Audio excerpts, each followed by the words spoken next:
Donald Trump যুদ্ধে জর্জরিত বিশ্বে আশার প্রদীপ। ইউক্রেন থেকে গাজা যুদ্ধবিরোধীদের আশা জাগাচ্ছে তার নির্বাচনী প্রতিশ্রুতি। ট্রাম্প বলেছিলেন বিজয়ী হলে পৃথিবীর সব যুদ্ধ বন্ধ করে দেবেন, কিন্তু আসলেই কি তিনি সেটা পারবেন? এখনও প্রেসিডেন্ট হিসেবে শপথ নেননি। আনুষ্ঠানিক দায়িত্ব নিতে আরও প্রায় 2 মাস বাকি। কিন্তু এরই মধ্যে বিশ্ববাসী উন্মুখ হয়ে আছে মধ্যপ্রাচ্য সংঘাত এবং ইউক্রেন যুদ্ধ নিয়ে ডোনাল্ড ট্রাম্পের পরিকল্পনা জানার জন্য। গাজায় ইসরায়েলি আগ্রাসন 1 বছরেরও বেশি সময় ধরে চলছে। এই যুদ্ধে প্রত্যক্ষ বা পরোক্ষভাবে আরও কয়েকটি পক্ষ জড়িয়েছে। প্রতিনিয়ত বাড়ছে লাশের সারি। এর জেরে মধ্যপ্রাচ্যে উকি দিচ্ছে নতুন যুদ্ধের আশঙ্কা। কিন্তু নির্বাচনী প্রচারণায় মধ্যপ্রাচ্যে শান্তি ফেরানোর প্রতিশ্রুতি দিয়েছিলেন ডোনাল্ড ট্রাম্প। হামাস এবং হিজবুল্লাহর সঙ্গে ইসরায়েলের সংঘাত থামাতে উদ্যোগ নেবেন বলেও আশ্বস্ত করেছিলেন। ইসরায়েলি প্রধানমন্ত্রী বেনিয়ামিন নেতানিয়াহুকে নির্বাচনের আগেই গাজায় অভিযান শেষ করার আহ্বান জানিয়েছিলেন ট্রাম্প। বিজয়ী হওয়ার পর ফিলিস্তিনের প্রেসিডেন্ট মাহমুদ আব্বাসের সঙ্গে তার ফোনে কথা হয়েছে। তাকেও যুদ্ধ বন্ধে পদক্ষেপ নেয়ার আশ্বাস দিয়েছেন। সবকিছু মিলিয়ে অনেকেই আশার আলো দেখছেন।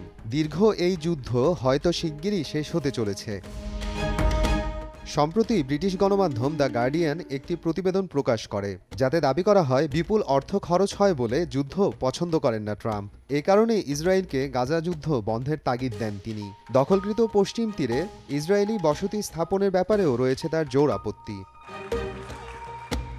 তবে বিশ্লেষকরা বলছেন ইরানের বিরুদ্ধে কঠোর অবস্থানে ছিলেন ডোনাল্ড ট্রাম্প। দেশটিকে চাপে রাখতে নিষেধাজ্ঞাও আরোপ করেছিল তার প্রশাসন।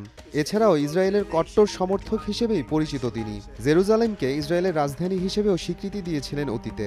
আলোচনায় রয়েছে 2020 সালের আব্রাহাম চুক্তি, যার মাধ্যমে আরব দেশগুলোকে ইসরায়েলের সঙ্গে সম্পর্ক স্থাপনে উৎসাহিত করা হয়। আরব দেশগুলোর বহু প্রভাবশালী নেতার সঙ্গে ঘনিষ্ঠ সম্পর্ক রয়েছে তার, যাদের অনেকের সঙ্গে আবার হামাসের সম্পর্ক খুবই ভালো। এই অবস্থায় অনেকের মনে প্রশ্ন, ঠিক কিভাবে গাজা যুদ্ধের সমাধান করবেন ট্রাম্প? টুকরো টুকরো ঘটনায় বড় কিছুর আভাস পাওয়া গেলেও ট্রাম্প শিবির থেকে সুনির্দিষ্ট পরিকল্পনার তথ্য পাওয়া যায়নি।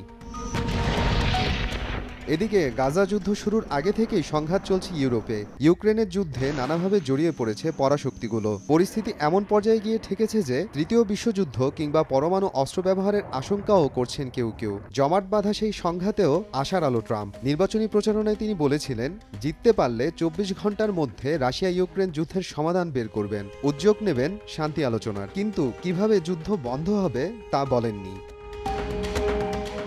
সম্প্রতি ওয়াশিংটন পোস্টের এক প্রতিবেদনে দাবি করা হয়, রুশ প্রেসিডেন্ট ভ্লাদিমির পুতিনকে ফোন করে ইউক্রেন যুদ্ধ বন্ধের আহ্বান জানিয়েছেন ট্রাম্প। তবে ক্রেমলিন দুই নেতার ফোনালাপের বিষয়টি অস্বীকার করেছে।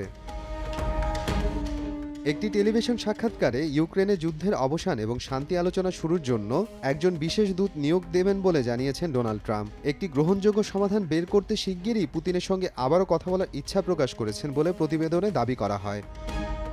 মোহাম্মদ আফরানুল ইসলাম, সময় সংবাদ।